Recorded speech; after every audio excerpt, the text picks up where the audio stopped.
sit on my throne? For he has gone down this day and has sacrificed oxen, fattened cattle, and sheep in abundance, and has invited all the king's sons, the commanders of the army, and Abiathar the priest. And behold, they are eating and drinking before him, and saying, Long live King Adonijah. But me, your servant, and Zadok the priest, and Benaiah the son of Jehoiada, and your servant Solomon, he has not invited. Has this thing been brought about by my lord the king, and you have not told your servants who should sit on the throne of my lord the king after him? Then King David answered, Call Bathsheba to me. So she came into the king's presence and stood before the king.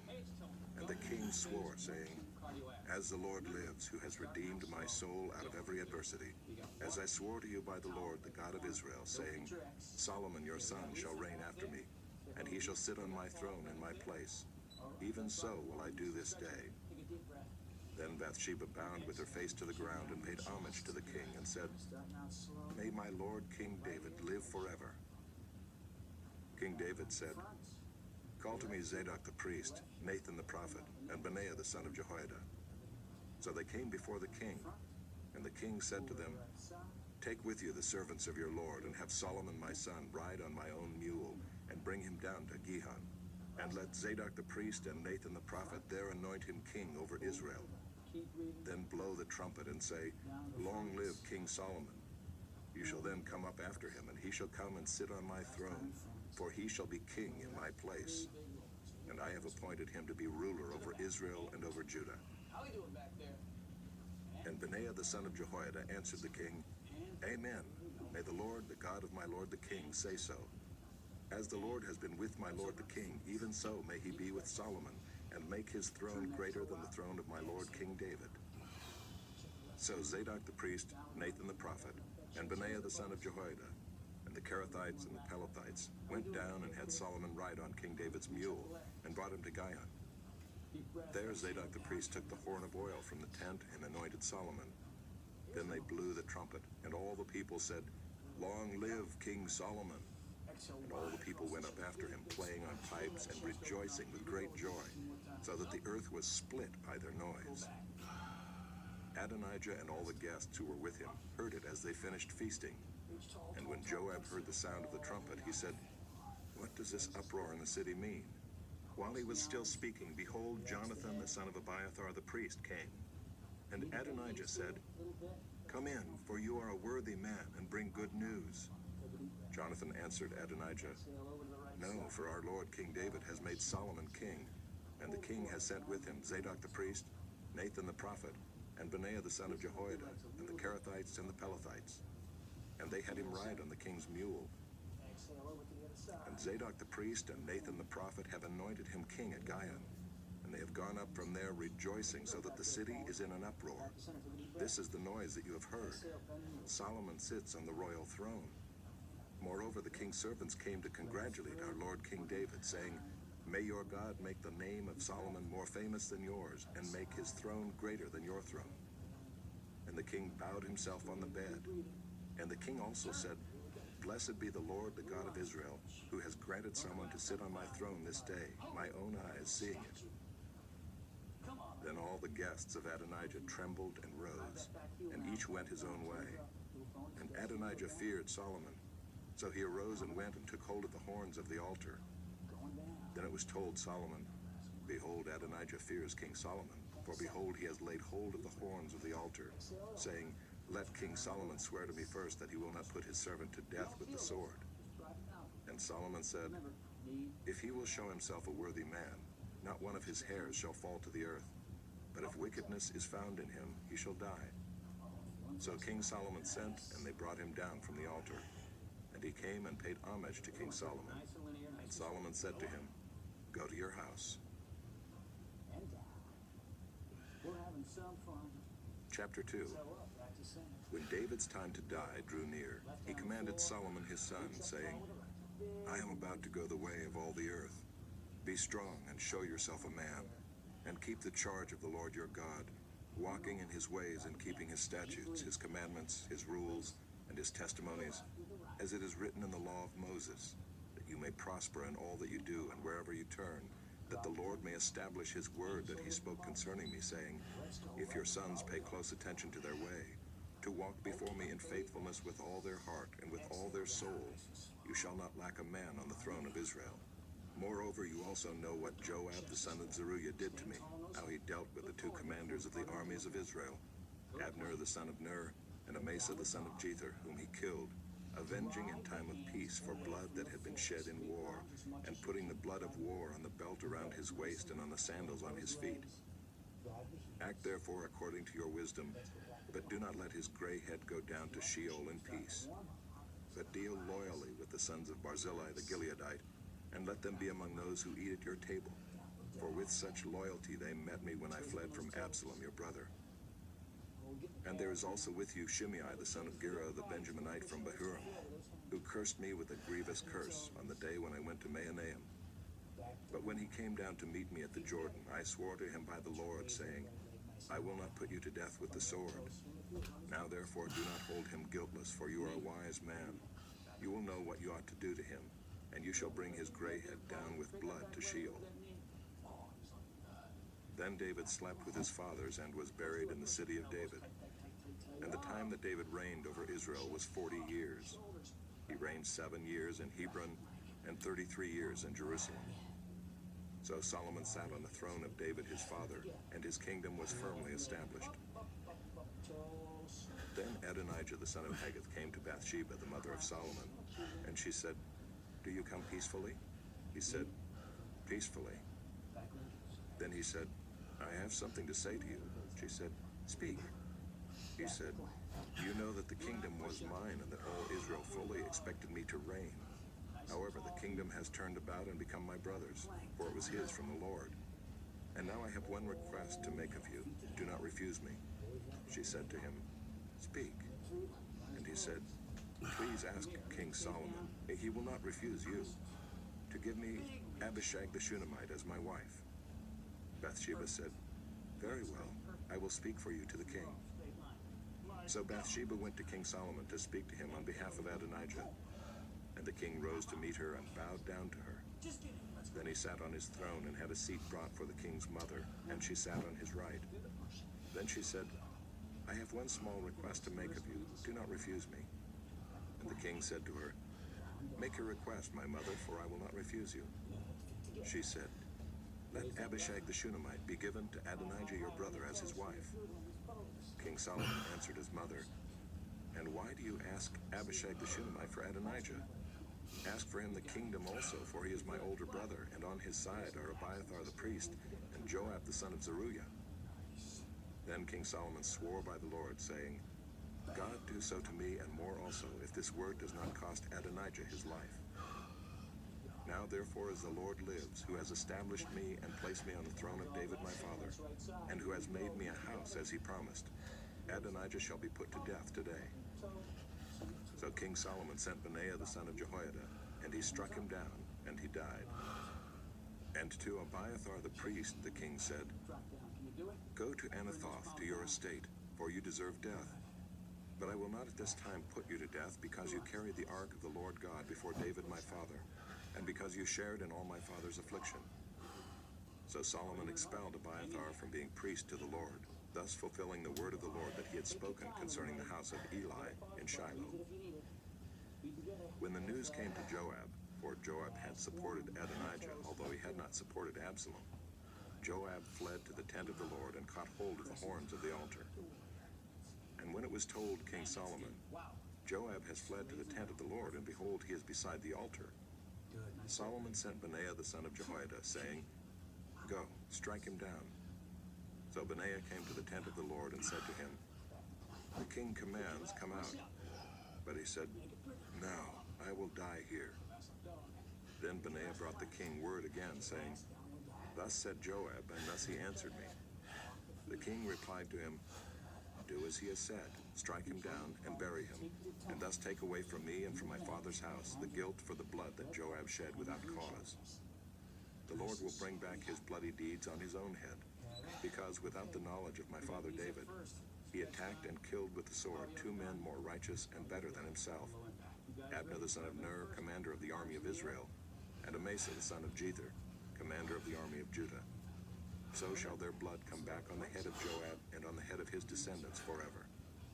But for David and for his descendants and for his house and for his throne, there shall be peace from the Lord forevermore. Then Benaiah the son of Jehoiada went up and struck him down and put him to death. And he was buried in his own house in the wilderness. The king put Benaiah the son of Jehoiada over the army in place of Joab. And the king put Zadok the priest in the place of Abiathar. Then the king sent and summoned Shimei and said to him, Build yourself a house in Jerusalem and dwell there, and do not go out from there to any place whatever. For on the day you go out and cross the brook Kidron, know for certain that you shall die. Your blood shall be on your own head. And Shimei said to the king, What you say is good, as my lord the king has said, so will your servant do. So Shimei lived in Jerusalem many days. But it happened at the end of 3 years that 2 of Shimei's servants ran away to Achish, son of Maacah, king of Gath. And when it was told Shimei, Behold, your servants are in Gath, Shimei arose and saddled a donkey and went to Gath to Achish to seek his servants. Shimei went and brought his servants from Gath. And when Solomon was told that Shimei had gone from Jerusalem to Gath and returned, the king sent and summoned Shimei and said to him, Did I not make you swear by the Lord, and solemnly warn you, saying, Know for certain that on the day you go out and go to any place whatever, you shall die? And you said to me, What you say is good, I will obey. Why then have you not kept your oath to the Lord and the commandment with which I commanded you? The king also said to Shimei, You know in your own heart all the harm that you did to David my father. So the Lord will bring back your harm on your own head. But King Solomon shall be blessed, and the throne of David shall be established before the Lord forever.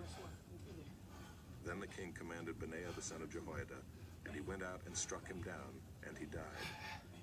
So the kingdom was established in the hand of Solomon. Chapter 3. Solomon made a marriage alliance with Pharaoh, king of Egypt. He took Pharaoh's daughter and brought her into the city of David until he had finished building his own house and the house of the Lord and the wall around Jerusalem. The people were sacrificing at the high places, however, because no house had yet been built for the name of the Lord.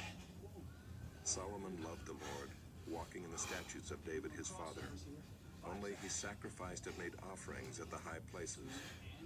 And the king went to Gibeon to sacrifice there, for that was the great high place. Solomon used to offer 1,000 burnt offerings on that altar. At Gibeon the Lord appeared to Solomon in a dream by night, and God said, Ask what I shall give you.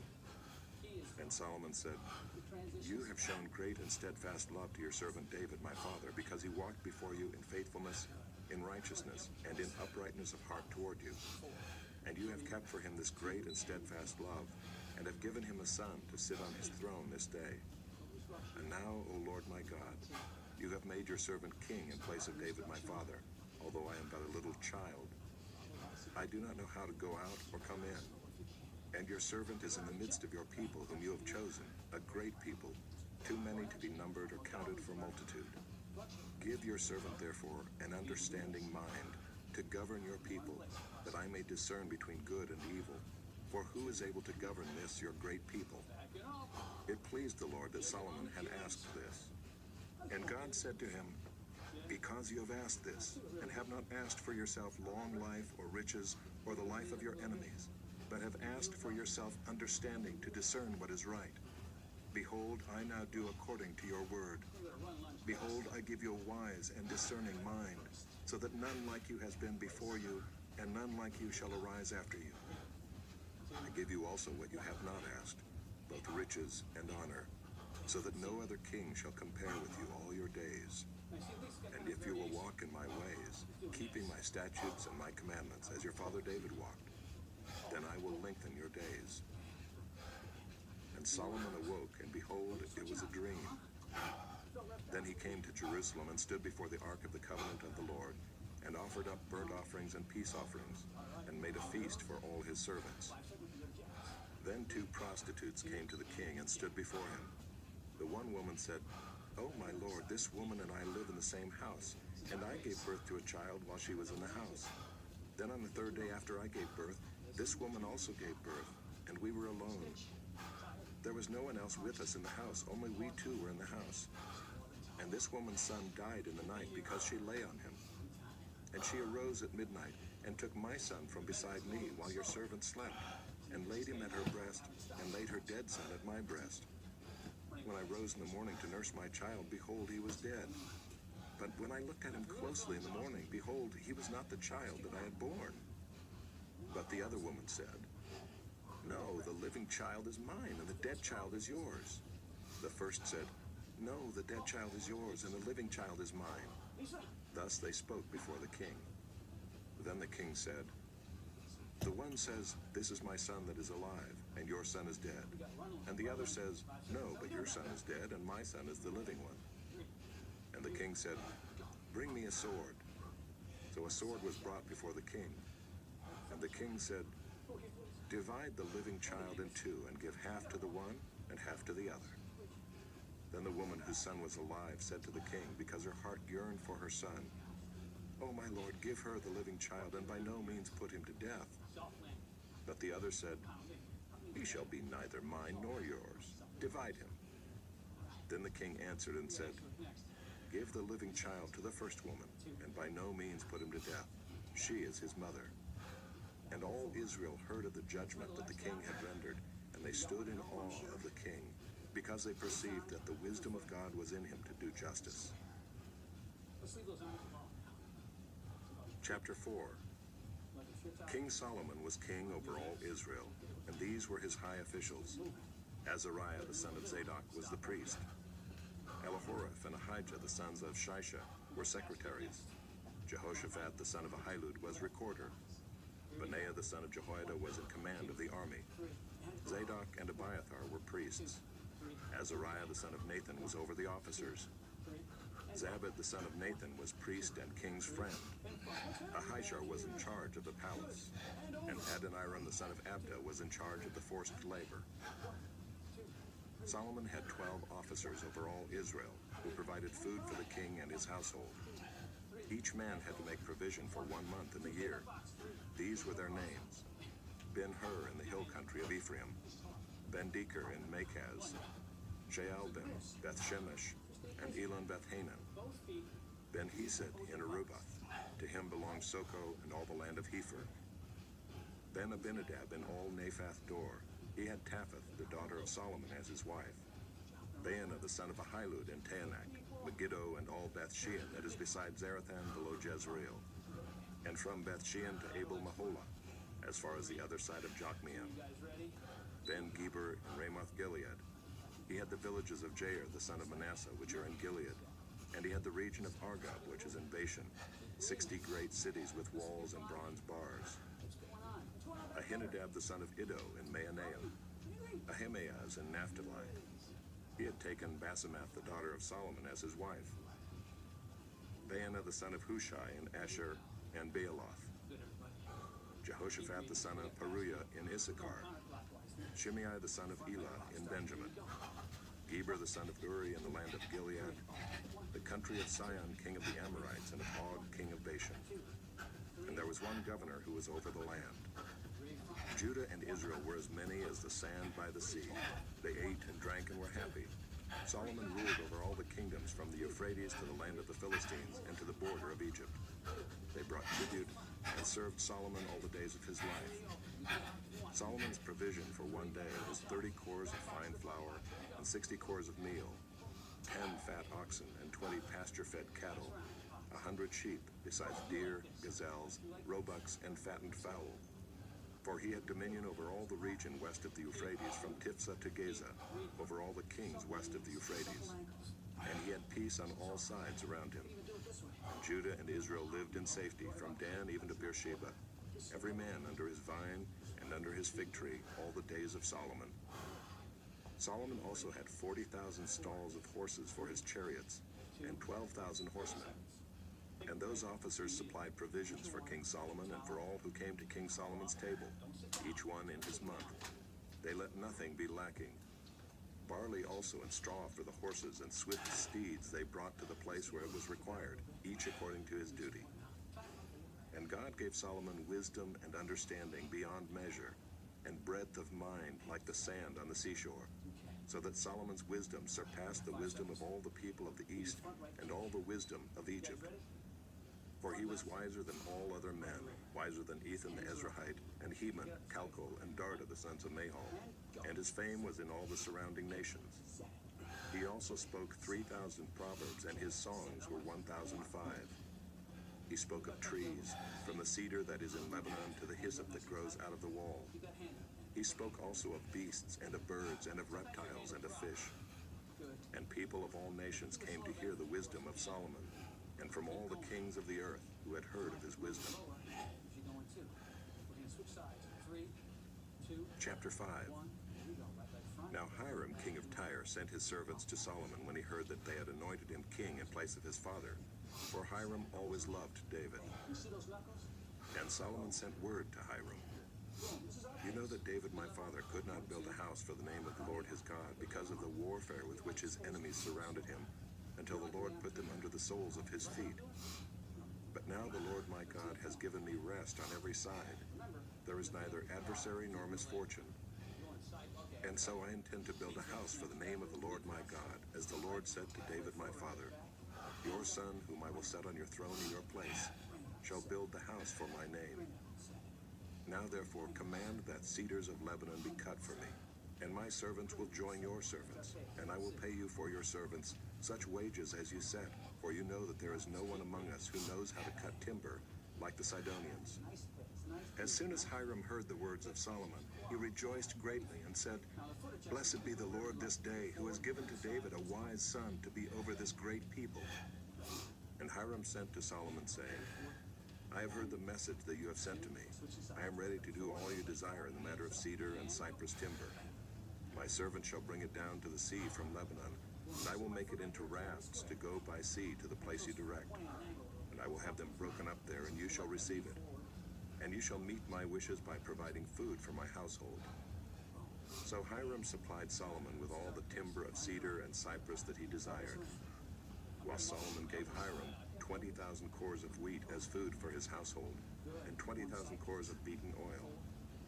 Solomon gave this to Hiram year by year, and the Lord gave Solomon wisdom as he promised him, and there was peace between Hiram and Solomon, and the two of them made a treaty. King Solomon drafted forced labor out of all Israel, and the draft numbered 30,000 men, and he sent them to Lebanon, 10,000 a month in shifts. They would be a month in Lebanon and 2 months at home. Adoniram was in charge of the draft. Solomon also had 70,000 burden bearers and 80,000 stone cutters in the hill country, besides Solomon's 3,300 chief officers who were over the work, who had charge of the people who carried on the work. At the king's command, they quarried out great, costly stones in order to lay the foundation of the house with dressed stones. So Solomon's builders and Hiram's builders and the men of Gebal did the cutting and prepared the timber and the stone to build the house. Chapter 6.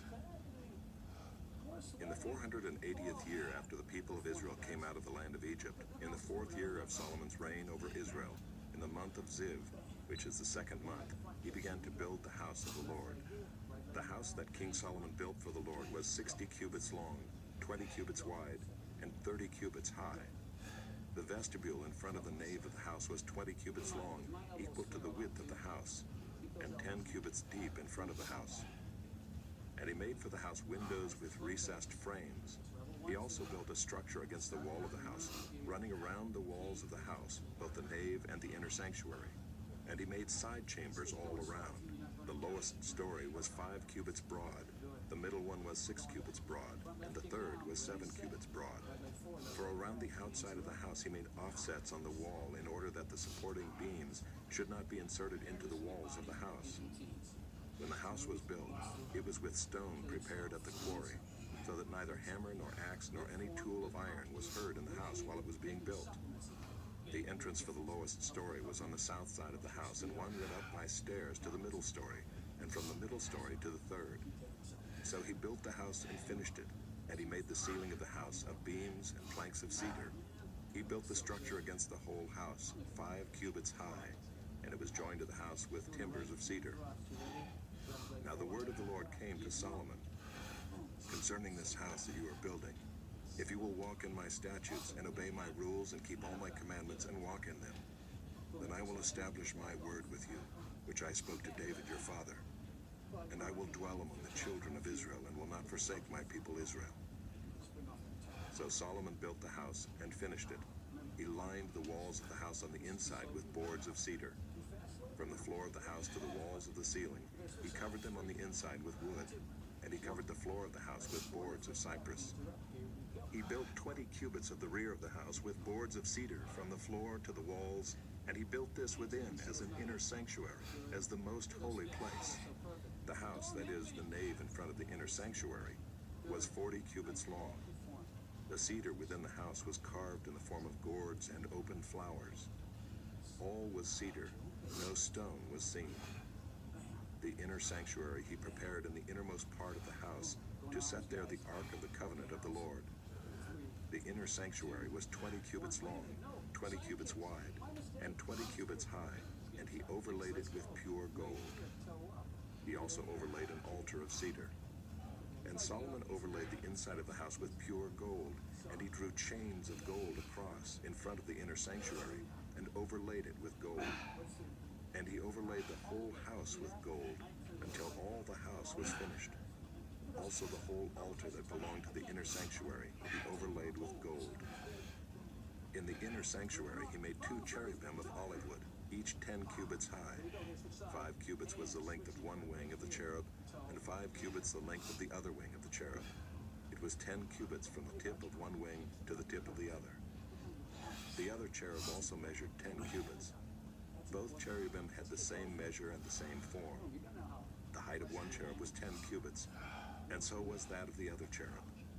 He put the cherubim in the innermost part of the house, and the wings of the cherubim were spread out so that a wing of one touched the one wall, and a wing of the other cherub touched the other wall.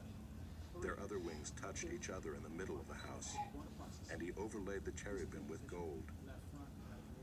Around all the walls of the house he carved engraved figures of cherubim and palm trees and open flowers in the inner and outer rooms. The floor of the house he overlaid with gold in the inner and outer rooms. For the entrance to the inner sanctuary he made doors of olive wood. The lintel and the doorposts were 5-sided. He covered the 2 doors of olive wood with carvings of cherubim, palm trees, and open flowers. He overlaid them with gold and spread gold on the cherubim and on the palm trees. So also he made for the entrance to the nave doorposts of olive wood in the form of a square, and 2 doors of cypress wood. The 2 leaves of the one door were folding, and the 2 leaves of the other door were folding. On them he carved cherubim and palm trees and open flowers, and he overlaid them with gold evenly applied on the carved work. He built the inner court with 3 courses of cut stone and 1 course of cedar beams. In the 4th year the foundation of the house of the Lord was laid in the month of Ziv. And in the 11th year, in the month of Bul, which is the 8th month, the house was finished in all its parts, and according to all its specifications. He was 7 years in building it. Chapter 7. Solomon was building his own house 13 years, and he finished his entire house. He built the house of the forest of Lebanon. Its length was 100 cubits, and its breadth 50 cubits, and its height 30 cubits, and it was built on 4 rows of cedar pillars, with cedar beams on the pillars. And it was covered with cedar above the chambers that were on the 45 pillars, 15 in each row. There were window frames in 3 rows, and window opposite window in 3 tiers.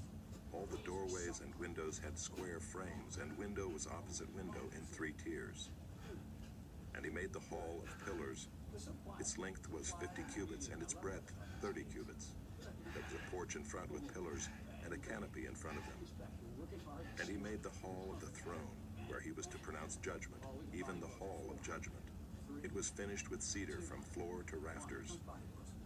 His own house, where he was to dwell, in the other court back of the hall, was of like workmanship. Solomon also made a house like this hall for Pharaoh's daughter, whom he had taken in marriage. All these were made of costly stones, cut according to measure, sawed with saws, back and front, even from the foundation to the coping, and from the outside to the great court. The foundation was of costly stones, huge stones, stones of 8 and 10 cubits, and above were costly stones cut according to measurement and cedar. The great court had 3 courses of cut stone all around, and a course of cedar beams. So had the inner court of the house of the Lord, and the vestibule of the house.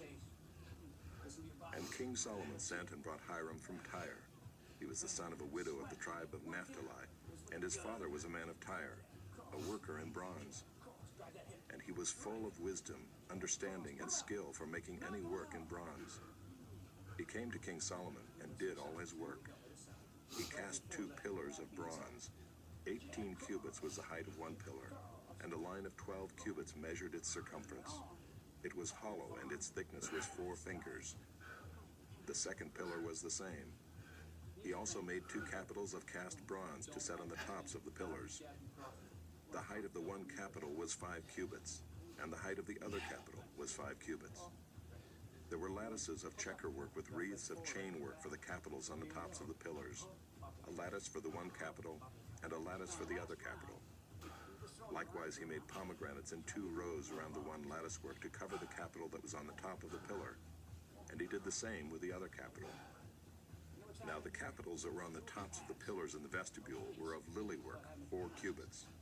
The capitals were on the 2 pillars and also above the rounded projection which was beside the lattice work. There were 200 pomegranates in 2 rows all around, and so with the other capital. He set up the pillars at the vestibule of the temple. He set up the pillar on the south and called its name Jachin, and he set up the pillar on the north and called its name Boaz. And on the tops of the pillars was lily work. Thus the work of the pillars was finished. Then he made the sea of cast metal. It was round, 10 cubits from brim to brim, and 5 cubits high, and a line of 30 cubits measured its circumference. Under its brim were gourds for 10 cubits, compassing the sea all around. The gourds were in 2 rows, cast with it when it was cast. It stood on 12 oxen, 3 facing north, 3 facing west, 3 facing south, and 3 facing east. The sea was set on them, and all their rear parts were inward. Its thickness was a handbreadth, and its brim was made like the brim of a cup, like the flower of a lily. It held 2,000 baths. He also made the 10 stands of bronze. Each stand was 4 cubits long, 4 cubits wide, and 3 cubits high. This was the construction of the stands. They had panels, and the panels were set in the frames. And on the panels that were set in the frames were lions, oxen, and cherubim. On the frames, both above and below the lions and oxen, there were wreaths of beveled work. Moreover, each stand had 4 bronze wheels and axles of bronze, and at the 4 corners were supports for a basin. The supports were cast with wreaths at the side of each. Its opening was within a crown that projected upward 1 cubit. Its opening was round as a pedestal is made, 1.5 cubits deep. At its opening there were carvings, and its panels were square, not round. And the 4 wheels were underneath the panels. The axles of the wheels were of one piece with the stands, and the height of the wheel was 1.5 cubits. The wheels were made like a chariot wheel. Their axles, their rims, their spokes, and their hubs were all cast. There were 4 supports at the 4 corners of each stand. The supports were of one piece with the stands. And on the top of the stand there was a round band 1/2 cubit high, and on the top of the stand its stays and its panels were of one piece with it. And on the surfaces of its stays and on its panels he carved cherubim, lions, and palm trees, according to the space of each, with wreaths all around. After this manner he made the 10 stands. All of them were cast alike, of the same measure and the same form. And he made 10 basins of bronze. Each basin held 40 baths. Each basin measured 4 cubits, and there was a basin for each of the 10 stands. And he set the stands, 5 on the south side of the house, and 5 on the north side of the house. And he set the sea at the southeast corner of the house. Hiram also made the pots, the shovels, and the basins. So Hiram finished all the work that he did for King Solomon on the house of the Lord. The 2 pillars, the 2 bowls of the capitals that were on the tops of the pillars, and the 2 lattice works to cover the 2 bowls of the capitals that were on the tops of the pillars, and the 400 pomegranates for the 2 lattice works, 2 rows of pomegranates for each lattice work, to cover the 2 bowls of the capitals that were on the pillars, the 10 stands and the 10 basins on the stands, and the one sea and the 12 oxen underneath the sea. Now the pots, the shovels, and the basins, all these vessels in the house of the Lord, which Hiram made for King Solomon, were of burnished bronze. In the plain of the Jordan the king cast them, in the clayed ground between Succoth and Zarethan. And Solomon left all the vessels unweighed, because there were so many of them. The weight of the bronze was not ascertained. So Solomon made all the vessels that were in the house of the Lord, the golden altar, the golden table for the bread of the presence, the lampstands of pure gold, 5 on the south side and 5 on the north, before the inner sanctuary, the flowers, the lamps, and the tongs of gold, the cups, snuffers, basins, dishes for incense, and fire pans of pure gold, and the sockets of gold for the doors of the innermost part of the house, the most holy place, and for the doors of the nave of the temple. Thus all the work that King Solomon did on the house of the Lord was finished. And Solomon brought in the things that David his father had dedicated, the silver, the gold, and the vessels, and stored them in the treasuries of the house of the Lord. Chapter 8. Then Solomon assembled the elders of Israel and all the heads of the tribes, the leaders of the fathers' houses of the people of Israel, before King Solomon in Jerusalem, to bring up the ark of the covenant of the Lord out of the city of David, which is Zion. And all the men of Israel assembled to King Solomon at the feast in the month of Ethanim, which is the 7th month. And all the elders of Israel came, and the priests took up the ark. And they brought up the ark of the Lord, the tent of meeting, and all the holy vessels that were in the tent. The priest and the Levites brought them up. And King Solomon and all the congregation of Israel, who had assembled before him, were with him before the ark, sacrificing so many sheep and oxen that they could not be counted or numbered. Then the priests brought the ark of the covenant of the Lord to its place in the inner sanctuary of the house, in the most holy place, underneath the wings of the cherubim. For the cherubim spread out their wings over the place of the ark, so that the cherubim overshadowed the ark and its poles. And the poles were so long that the ends of the poles were seen from the holy place before the inner sanctuary, but they could not be seen from outside. And they are there to this day. There was nothing in the ark except the 2 tablets of stone that Moses put there at Horeb, where the Lord made a covenant with the people of Israel when they came out of the land of Egypt. And when the priests came out of the holy place, a cloud filled the house of the Lord, so that the priests could not stand to minister because of the cloud. For the glory of the Lord filled the house of the Lord. Then Solomon said, "The Lord has said that he would dwell in thick darkness. I have indeed built you an exalted house, a place for you to dwell in forever."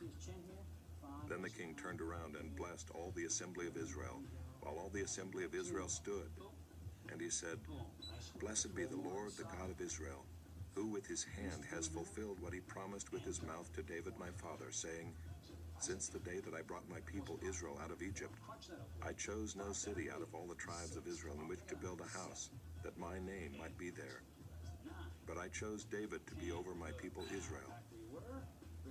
Now it was in the heart of David my father to build a house for the name of the Lord, the God of Israel.